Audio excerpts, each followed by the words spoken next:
Hey guys, I'm back again with the next reading. I did notice that for some reason, as they were uploading, they didn't upload in order, and I'm sorry for that. But in the playlist, they are in order, so you guys should be able to follow through. Just go to my channel, and then it should be under my playlists, titled Left 4 Dead Readings and Reactions or something. But this is Zoe's point of view. Let's jump straight into that. I sat on the metal bed and stared at the floor. This was ridiculous. There wasn't room for anything other than the bed and the little table beside it, but it wasn't like that was furnished. All of our belongings had been taken away, and we had to wear jumpsuits. It was like a prison, but there was absolutely no freedom here. Nurses came in and performed checkups, asking me how I'd been feeling lately. I was introduced to our counselor, Tina, who would be there for us until we had settled back into society, and even when we didn't need to talk to her. She sat down, having brought her own chair. I sat cross-legged on my bed. She wanted me to talk first. I had been locked in my prison cell for 2 weeks. The first night, people were decent, giving me a huge plate of food and telling me to eat as much as I wanted. But after that, I started seeing Tina every day, and the nurses started to get meaner, trying to avoid us as much as possible, or it was just me. I sat on my bed, my hair tangled and down rather than in my preferred ponytail. Tina had her blonde hair in a bun, and she was staring at me patiently. I haven't told her anything. There was nothing to tell. Alright, Zoe, how about I ask you questions? Shoot. Have you ever been sexually active lately? She wasn't here for me. She was fishing for information. I doubted my P would tell them I'd had sex with Ellis. Besides, it was almost a month ago. I don't know, have I? Tina sighs, shaking her head and writing something down. Look, I don't like talking to you. I don't want a therapist or a counselor. I don't need someone who's paid to listen. You can go do something or something, but stop harassing me. Your friends are much more accepting, Tina says, writing something else down. That's because they're nice. If I tell you something, will you open up? Tina offers and I raise an eyebrow. You'll tell me something too, right? Depends on what you plan on saying. I pick up my sneakers, having been given a clean pair of high tops. While your friend Rochelle, I was alert. Was she okay? They believe Rochelle is pregnant. Do you have any idea who the father is, or if he's even here? I knew Nick was the dad, but I wasn't going to say anything. No idea, I replied, laying down and stretching out on the middle bed. I'd gotten used to it. This session is over. Goodbye. Tina reluctantly leaves, as if she expects me to say something else. Stop her from leaving so I can sob in her arms and tell her everything I've been through. She's crazy if she thinks I will. I got a new basket of toiletries every week, and I was allowed to shower with them whenever I pleased. Sometimes I thought about not showering, instead collecting everything and waiting until they complained about the smell, but I didn't want to smell myself. A nurse came in, putting a needle into my arm and injecting something into me. I haven't given permission for any of these tests, but that doesn't matter. I'm not human to them. I glare at her as she leaves, but she doesn't seem to notice. Finally, a doctor comes in and smiles at me. He brought my assistant, who's barely my age. I'm not gonna lie, I have made like 0 comments so far. It's as though I'm getting better at that, or I'm just not catching on to anything stupid that I've said. Hello, Zoe. I'm here to do a final checkup, and I'd like to answer any questions you might have. He has a clipboard, and I roll my eyes. More questions. Have you gotten your menstrual cycle lately? I glare at him. I hadn't got my period last month, but it didn't necessarily mean anything. I didn't want them to be suspicious of anything, so I simply answered with a yes. Okay, have you been sexually active? No. Alright, have you been feeling any symptoms of the flu? Any kind, not even the green flu? No. Alright, do you have any questions? No, leave me alone. She didn't actually say leave me alone, but seriously. He's very, like, demanding and hounding with it. Alright, Marissa will take you out to the lobby where you'll wait with your friends until everyone is in the lobby.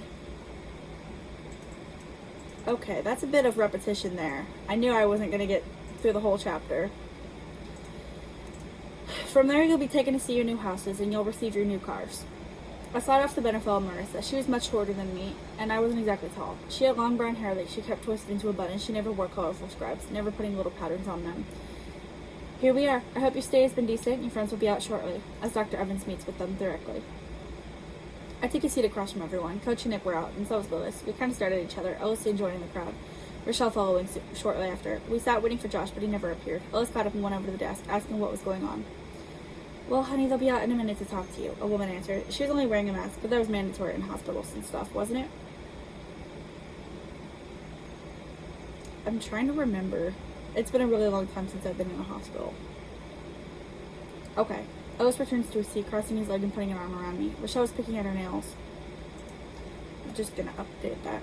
And Nick was leaning back with his eyes closed. I wondered if he was asleep. These chairs were much more comfortable than those beds. Lewis and Coach struck up a conversation, talking about what they wanted to eat as soon as they were released. After the first night here, it was all hospital food. The first night was hospital food too, but I was so hungry I didn't care to think what it tasted like. I was so close to being able to choose what I ate, and I was looking forward to going to the houses. I didn't necessarily want to live there. I could move out when we had everything settled, but I wanted to be out of here. Finally, Dr. Evans returns the clipboard in hand. Folks, as you may have noticed, you are missing another one. The casualty. You're missing another one. Like, you were missing one when you got here, and now you're missing another one. They just kind of disappear sometimes. We look up at him, missing Josh. I couldn't care less. But Ellis was going to be heartbroken. He's not dead, but he has to remain here for some time so we can run our tests through him. We suspect him to be a carrier, and we can't have him breeding half zombies into our population. Sir, you don't have to worry about that because nobody wants to breed with him, so you can release him. As for you all, you've come up clear, so you'll be healthy and released back into society. Fuck society, Nick scoffs. I hadn't known he was listening, but I snuck a glance at him and he was glaring at Dr. Evans. I mean, come on, we're freaks. They're not gonna accept us. We'll give them a story and be put on the news and shit, but what about who we are? I don't think of is the proper word. We're not going to be welcomed for being smart or brave, and our jobs aren't jobs, or what? And our jobs aren't just going to happen. I don't know why you're so concerned with the job, Nicholas. You have stuff needing cleared up, and even still, your options are limited. As for the whole society, you will be welcomed in a matter of days. Have patience. Nick glares at the man. I knew Nick had a criminal past, but I'm not so sure Rochelle did. Dad used to tell me stories about how he and Nick would bash people's skulls and for being too cocky. There were even times when Nick had to come over to the house when I was younger to give Dad medical treatment, because Dad would get himself into positions he shouldn't have. So you mean Nick was... I know why it's Nick, because, like, he has a line where he's like, let Dr. Nick fix you up and stuff, and I saw this video where the guy was, I think it was a guy, they were kind of like speculating Nick might have kind of helped bandage up other members of the gang. So that's why it was Nick, but at the same time, if you think about it, why wouldn't Francis's wife help him? Like, ma'am, you're married to him, and you're just gonna let him bleed out on the couch? So, I see why I used Nick, and I kind of like wanted to put that reference there as well, but also it just kind of doesn't make sense because Francis has a wife. Of course, if she's sleeping or something, or maybe Francis didn't want her to know, there's many reasons, but finally, a woman in her mid-30s came clacking over in heels, and she smiled at each of us. Hello, I'm Julia, and I'll be showing you to all of your homes. You all to your homes, I mean. They all get a different one. We have a small bus out front if you'll just follow me. You can all sit wherever you want, but be sure to listen to the instructions. That's kind of stupid. I feel like I could have wrote this scene a little bit better, but okay. We filed out under the bus as if we were going back to school. Ellis was a kid who sat in the middle of the bus, having stopped and sat down. Personally, I prefer the border between the back and the middle, but I would sit with Ellis because we were comfortable. Also, think about it, you're not on a bus with a bunch of kids. Now, go ahead. Show me your toes. You got cute toes. Good job. They're not getting on a bus with a bunch of high schoolers and stuff, and middle schoolers, or literally any grade. They're getting on the bus with each other. So, personally, when I get on the bus, I like to sit closer to the front because kids in the back are weird. And they say the most outrageous things. And they're not polite. Like, I low-key got sexually harassed in the back of the bus. So, I'll just sit up front. I read on the bus anyways, so it's not like I'm communicating with people and stuff. Nick and Rochelle sat in the front. I'm sure it was her idea. Coach was in the back with Lewis, and they were joking around, already in a good mood. I faced forward, wishing we could go home and get things over with, but of course Julia had to make an announcement. She stood, facing us, smiling at each of us. It's a bit of a repetition there, I think. I'm not tired. I've been up for a while now, so... We're going to the neighborhood we have chosen for you. These houses were just built recently, and they are matching for the sake of ease. I'm glad they were kept just for you. You'll all be neighbors.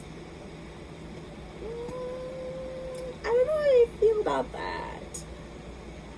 I'm glad they were kept just for you, as if you predicted the apocalypse and predicted them coming to you.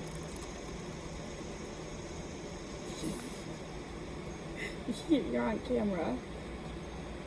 Yeah, don't look at me like that. You are so silly. Nobody matches her excitement. She continues. Also, the cars naturally come with the houses, and we've selected them based on the cars you've driven before. Oh! Not on the keyboard, babe. There's news we could get them, and I hope you're okay with what we've come up with. If not, you can swap with each other or go to a dealership and switch them out. Any questions? I feel like that's kind of not legal. I don't know. Nobody says anything, so she smiles again. Alright, let's get going. Also, the paparazzi will probably be there taking pictures. They've been lurking around the asylum for a while now. The asylum. Don't talk to them. They're going to hurl thousands of questions at you, and you can't answer any of them. You'll each have an interview that will broadcast across all of TV. Anyone who's still alive in his power will see it. So you can think of your answers while they're asked, but don't say them. The bus was moving, and we were driving down a road to a small cul-de-sac. Well, small was inaccurate. The houses actually looked nice, and the yards were plentiful. There was room in the front yard for toys in the backyard.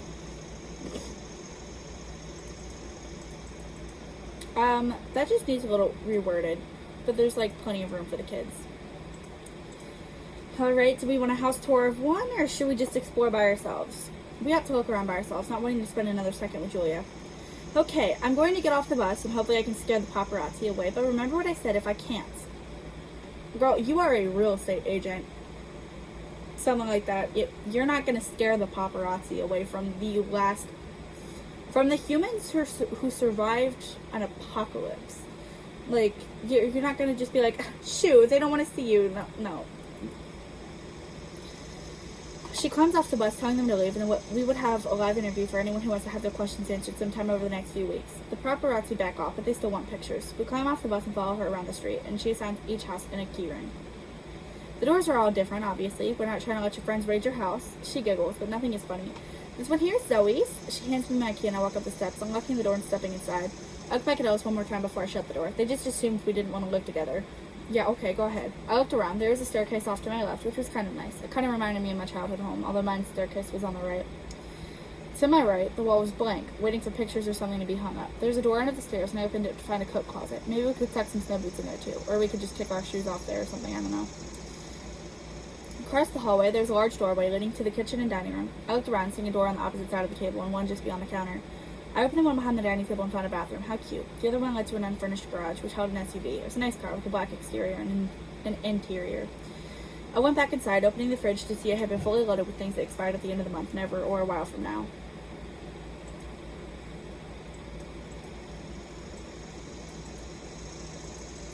Okay, so it's fully stocked with good food. I had to think about it for a second there. The cabinets and cupboards were loaded and stocked with plates, and the drawers were full of cutlery and silverware and everything most kitchen drawers had. Straight from the kitchen was the living room, furnished with a couch and TV and some bookshelves. Like I read enough to use those, but okay. I went upstairs to find the bedrooms, the master's being the first one on the right. All the rooms are on the right side of the hall, and I opened the doors to see there were two small rooms and then a window at the end of the hall, which overlooks a large backyard. I just feel like the use of the word hall just came up too much. There's a large in-ground pool and a spot to grow and eat outside during the summer. The back door must have been the door at the end of the hallway when I first came in. I'm gonna just kind of like play around with hall because that's terrible. Then there's plenty of yard space back here too, and everything was fenced in with a wooden picket fence. The house was nice, but it wasn't mine. I sighed, going into the living room and sitting on the couch, not bothering to take my shoes off. And that's it for Zoey's. Next is Ellis's. I hope I still have your guys' attention when I start reading that one. Thanks for watching. Bye-bye.